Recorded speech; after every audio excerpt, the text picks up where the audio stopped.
da şey gerekir.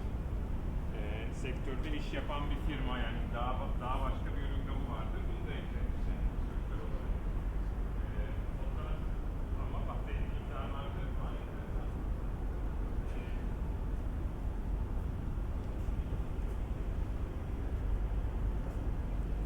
Evet, başka bir şey diyeceğim sana ama Kerimler hakkında. Birincisi, onların Kerimlerin fonunu sürekli koymuş. Dolayısıyla şu anda ilgili yapacak kapitalleri yok. Ama portföylerin gelişimi var. Bu şirket Katater'in içinde silikon falan yapıyor.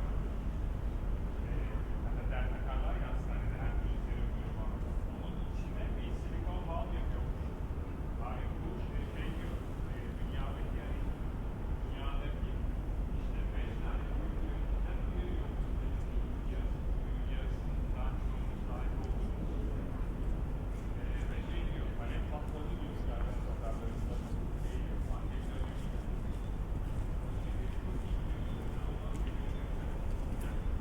Bu şirketle ilgili sana başka bir fikir çıkar mı bilmiyorum yani. These $60 Japanese smart connections are taking the world by storm. Just apply them before bed and get better.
It's like a